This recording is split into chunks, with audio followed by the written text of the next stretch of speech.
no beer mouse, okay? Guys, are you ready for your feature comment this evening?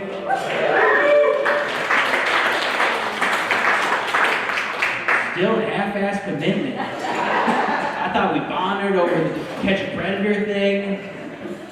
Are you guys ready for your feature comment?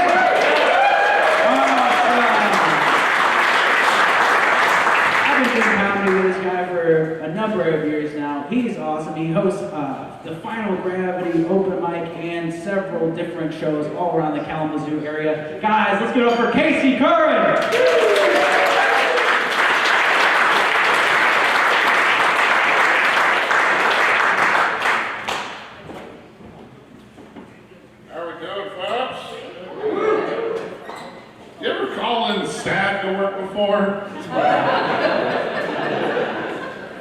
You know, not sick, just real sad. Call your boss, like, look, I don't think I'm contagious unless my girlfriend also broke up with you. Might just lead to some weird Yelp reviews. Customer service was great, but it cried in my burrito the entire time. 1 star. 1 very sad, very lonely, very single star. I feel like I should address an elephant in the room. I got a weird fucked up laugh. You might have heard it, it was the one over there. I made a point, I feel like most of you knew what I was talking about when I said that. I know what it sounds like because I have to fucking live with it. But that doesn't stop other people from telling me what they think it sounds like. It's always a real fun game for them. Like, you sound like a sad jet ski. You sound like a train leaving the station. My favorite one, though, is it sounds like Frankenstein's monster getting a hand job. I don't know how you know what that sounds like, but I do think you nailed it. The other great thing about that, though, is I've definitely laughed before during a hand job. So it's not so much the sound of Frankenstein's monster getting a hand job as the sound of me getting a hand job. That lasts all fun and games until it comes like time for like a first date or a job interview. Then I hope nothing funny happens. Oh, you want to go see a movie? Okay, how about Schindler's List? I hear that's a hoot. Let's go see that. I almost got kicked out of a movie theater once because of that laugh. Theater usher came over and was like, sir, we've had reports of someone doing a fake laugh. Gotta ask, are you doing a bit? What the fuck's going on? I was like, no, Schindler's List is just a great movie. I paid my ticket like anyone else. What's your problem? I was in Vegas recently. Anybody ever been to Vegas? A few people over here. I lost some money in the casinos and got mad at the whole city. That's what you do when you're in Vegas, right? What I did was I went back to my hotel room and I took like 6 showers because they don't have a water supply. Fuck them, who's losing now? Got you back. As we were leaving, the pilot got on the speaker. He said, hey, so we're flying into Detroit today. Any U of M fans on board? And some people cheered or booed, depending on where they're from. And then he got back on the speaker. And he said, well, I'm from Columbus, so you picked the wrong plane. Go Buckeyes! And then people cheered or booed again, but then I was like, hey, what do you mean wrong plane? How many U of M fans is too many for you, Mr. Pilot? You need to elaborate. I had no idea that our pilot was flying for Buck ISIS.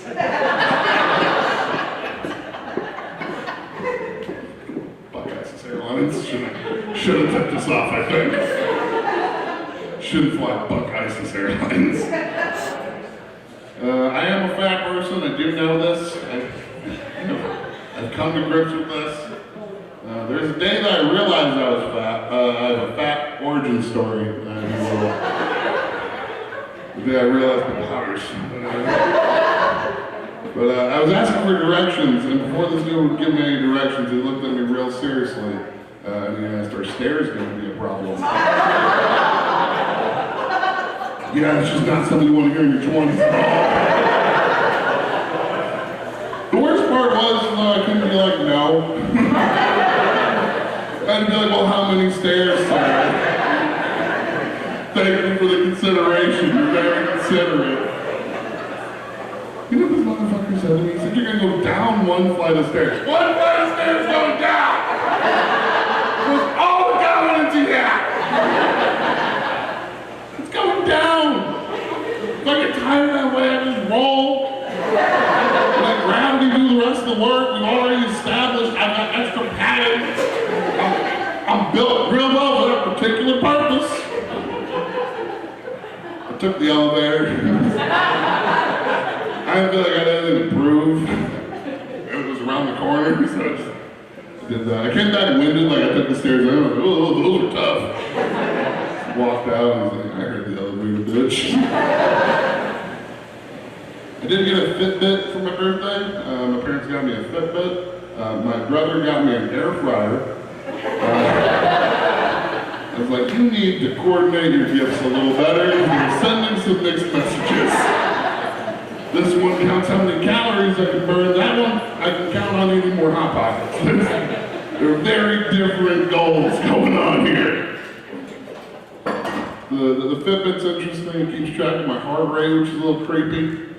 I was playing video games late one night. It was like 2:30 in the morning. Fitbit starts going crazy, right? I'm arguing with this kid. He calls me bad at video games, right? I told him that I fucked his mom. And then he was like, no you didn't, you sound bald. That little shit. How can you hear that? But my Fitbit's just going crazy, so I look down. And it's like, hey, your heartbeat is 145 beats per minute, my guy. I think you're having a heart attack in your sleep. I was like, that's exactly what's happening, Fitbit. Nothing more embarrassing than that's happening. I'm not fighting with a child on Overwatch right now.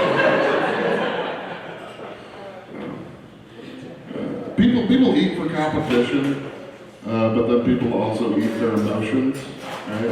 And their feelings. I think we should combine the two and have competitive emotional eating. Yeah, you got a notification, that's nice. We should have competitive emotional eating, like with judges, like, oh, look at Brenda go out in that jar and tell with her bare hands. Those tears are real, you can tell. She's looking up pictures of her ex on Instagram. She's going for the podium, folks. You know, Guy Fieri is like the sideline reporter. The Flavor Town has never looked more tragic in my entire life. It's depressing. Guy used to be inside the TGI Fridays. TGI fuck days. I used to be in a laser tag league.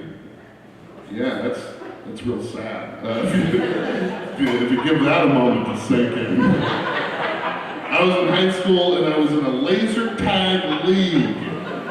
This wasn't just I played laser tag, it was organized. Do you know how unfuckable that is? Organized laser tag? That's a great abstinence program, is what that is. But it was fun. I played laser tag, ran around, got sweaty, ate nachos. It was the life. That was one group of kids that played laser tag. There was another group of kids that played laser tag that were like, I'm going to Iraq in a few years and I'm using this as my personal training simulation. You are all enemy combatants and you will be dispatched in due time. Hoorah! I was like, that kid's a little bit of a psycho. I think he might actually hurt us. Is that a real gun? But I had to keep up with those kids, right? So I got really good at laser tag, which if you're keeping up, is not a useful skill, it turns out. So, not one that I can put on my LinkedIn. Hey, I had a great accuracy rating in high school laser tag. But if somebody breaks into my house, I have to hope that they're wearing a vest. Or my weapons are useless. Had to get out of laser tag eventually, because of the not having sex thing. that was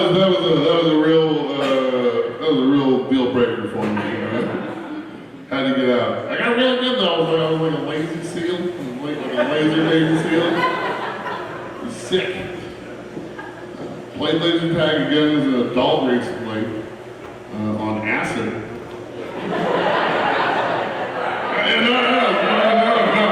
Sounds like a great idea. Right? Sounds like a fantastic idea. It's not. Because the lasers seem a lot more real. They're coming right at you. Your friends are trying to kill you. Laser war is horrific, is what I'm trying to say. I used to play laser tag, which means I'm an adult cat owner now. That's the second best abstinence program. Being a single man with a cat. She's a prescription cat. I stopped abusing street cats and got myself a prescription one. But no, a therapist was like, you know what, it's actually going to be a step up for you if you have a cat. Single male cat owner is actually going to be a bar up for you. That would be incredible for you. So it's a weird thing because it is a real low bar, but my family's also real happy because now I'm not sad anymore. It's weird because it worked. Like I was sad, got a cat, now I'm not sad anymore. But now, like, because of that fact, my family has to be like, proud I got a cat, which is weird. Some people get cats on accident. My family has to be like, yeah, good for you. You're not gonna kill yourself anymore. It's great. But way better. The pet situation with the cat, way better than my last apartment. I had a raccoon in my apartment. And not a pet. More like a hostile, fucked up roommate type situation. Because like here's the thing, I don't know if there's such thing as raccoon steroids, or if raccoons have deltoids. But this guy looked like he lifted. He looked like he was getting work. He looked like raccoon Lesnar is what I'm saying. I was scared of this thing. He looked like he was gonna kick in my ceiling any moment and challenge me to a no-rules cage match. Take me to Suplex City. This raccoon was mean. So I called my landlord, and he set up a trap right outside my front door of my apartment. Good news is, we caught one of the raccoons. Bad news is, when I was leaving for a show one night, I heard a bunch of skittering on the outside of the door. Turns out, we caught one raccoon, but then every raccoon that raccoon knew was trying to get that raccoon out of the trap. I heard people getting snowed in before. This was my first experience getting raccooned in. But I can't blame the raccoons in that situation either. I mean, like, if your friends went to Applebee's, and then Applebee's was like, all right, Dennis can't leave. Like, we need to fucking break Dennis out. They're keeping him captive. He went in there for food and they just kept him. So we got that situation covered. I eventually just ran through the wall of raccoons like it was a wall of fire. I ran through it quickly so it wouldn't burn me. And then I just didn't go home that night. I was like, oh, I'll sleep somewhere else. I made sure to close the door. Else they would just take me over. But I called my landlord back. And here's the deal with talking about my landlord with us on the phone. I said the whole word raccoon. He didn't. Oh, God. Yeah, that's real weird, right? chill, you're on speakerphone. You gotta say the whole word raccoon, my guy. This is 2020, say raccoon with a hard R, what are you doing? And he's like, I was like, man, we need to deal with the raccoon problem. He's like, you're right. We'll get pest control out there. And so pest control gets out there, and I'm real high, right? I answer the door, and he's like, and the pest control guy's like, hey, so the natural predator of the raccoon is a coyote. And immediately, my high ass is like, oh shit, you got a coyote, that's awesome. What's his name? And he's like, no, more like a hostile, fucked up roommate type situation. It's like, this is great that you got coyote, but I don't think you've considered the coyote problem you're about to create. Like, what do you do at that point? You send in like a roadrunner with an anvil and explosive after them? He's like, no, we got a sock that's drenched in coyote urine, and we're gonna put that where the raccoons are, so that they leave on their own. That's a dumb plan, you probably should just get a coyote. Because waiting for them to leave on their own is a strategy that you use for ghosts, not raccoons. I told this joke a couple months ago, and this lady in the crowd was like, well, I have raccoons in my apartment. I was like, what'd you do about it? She's like, I called the cops. I didn't know that you could do that. I didn't know that was like, I thought that was maybe against the rules. No, you totally can do that, turns out. She's like, yeah, they came over with ropes and tasers and dragged them out of there. So why is pest control using piss socks for ropes and tasers problem? Also, and tasers, that seems excessive. For a raccoon? Do you say taser, taser, taser before you tase a raccoon? What's taser, taser, taser in raccoon? You have to do that. So we ended up calling cops on Raccoon Lesnar. And we lost a lot of good men that day. As far as I know, he still reigns as the undisputed champion of the rafters. Forever make you reign. Roll timer. Oh, we can get time. I used to have a paper route, and I was shit at having a paper route. I would try to constantly make up excuses to tell my mom like, why I couldn't do my paper route. And really, I just wanted to play video games. But being honest, that was always the excuse of why I didn't want to do papers. Also, I was like, I'm 9. This seems like there are labor laws against this. But I wasn't that good of a debater back then. I couldn't say no. It's just like, I want to play. It's just like, no, you go work. Stupid. Now I'm growing up and I'm doing this. I'm still not working. Take that, Mom. But then one day, so I'm out delivering my papers, and one day this car pulls up, and this old dude leans out the window and waves me over to the car. Yeah, danger, right? Of course danger. I was like, yeah, I've seen this movie before. If I go over to that car, I'm no longer delivering newspapers, and now suddenly I'm in the newspapers. That's how that works. That's how they get you. So I ran, as you do, and then a little while later, the same car pulls up, and the guy leans out again, this time holding money, and waves me over to the car, a whole $20 bill, and I was a little flattered. I was like, damn, I wonder what would happen if I dropped one of these papers right now and bent over, like, could I get more? I'm worth a whole $20. So I did consider taking the money for a brief moment, but then just ran away again, which I think was smart. Then I got home and I told my mom, and obviously she doesn't believe me. She just thinks I'm trying to get out of doing the paper route again, which at this point I am, but I think for good reason. I'm pretty sure there's some dude out who wants to fuck me for $20 out there. I think it's a valid reason to play World of Warcraft instead. But she's like, okay, we can call the cops if you want to. She had that attitude about it. She's like, I don't fucking believe this for a moment. So hashtag me too, Mom. I know it's 2003, but that's gonna catch on eventually.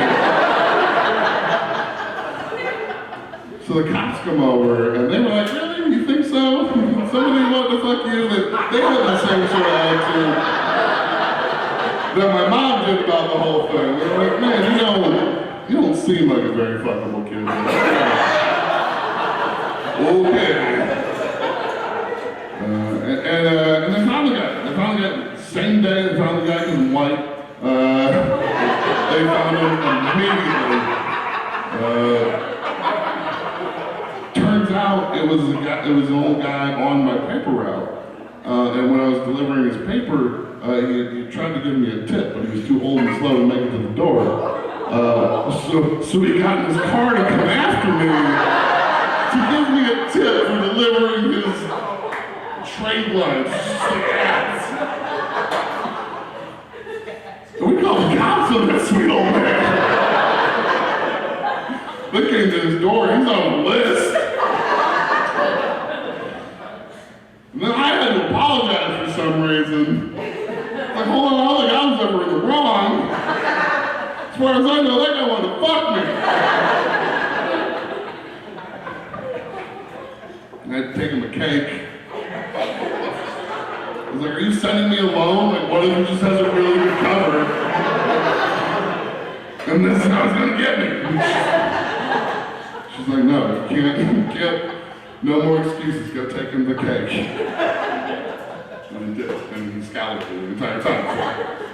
Fair play to him. You guys are a lot of fun. You know what's a fun job? Is Charlie Tuna. He's a tuna fish that sells canned tuna to people. Yeah, the dude's a monster.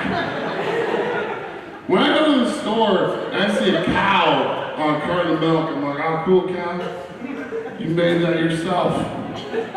I admire your entrepreneurial spirit and go-getter attitude. Gold star, right next to the missing kid and the nutrition facts.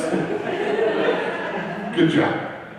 Why is it Charlie Tuna with his cold dead fish eyes on a can of cold dead fish? Fuck you, fish Hitler! Charlie Tuna is the Hitler of the sea. It's not true. Hitler is Hitler of the sea. He didn't become somebody different on a boat. That would have been pretty sweet, though. Like, he gets on a boat and all of a sudden he's Steve, and Steve loves the Jews. Just set him adrift and don't let him come back. Seems like a pretty good final solution. Too dark on that one? All right. I'm sorry I came up with a humanitarian ending for World War II. Where we just build a raft. Something weird happened to me recently. I went into Buffalo Wild Wings. That wasn't the weird part. But I was back home when I did this, and I went in, and I saw the guy working there and immediately recognized him for bullying me for many years. And rightfully so, I was in laser tag league. But I recognized him right away from all the trauma that burned his image into my head. And he recognized me right away because he had a box of chicken with my name on it. I think that was a pretty strong context clue for him. But the worst thing happened, he was really nice. He's like, hey man, I saw some of your comedy online and you're really funny. Sorry for some of the things I used to say to you back in high school. I was like, oh shit. I still talk about you in therapy. And now we're having a conversation. I wasn't ready for this breakthrough. Yet here we are. So I tried to make small talk. I tried to be nice back. I was like, so you went to school for basketball, right? How'd that go? He's like, oh, well, I tore my knee before I ever got to play in the game. And so I moved back home, and I work here now.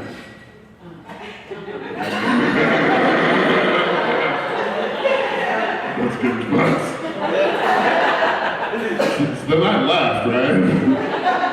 On my way home, I just kept thinking about him at that Buffalo Wild Wings, watching other people live out his dream in 4K high definition all around him for as far as the eye can see.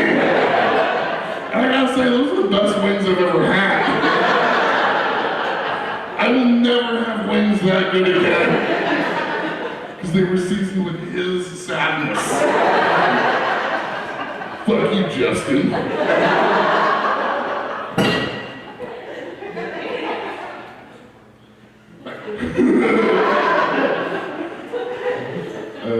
I'm a wrestling fan, so I think I'm perfectly equipped to be able to enjoy hot dog.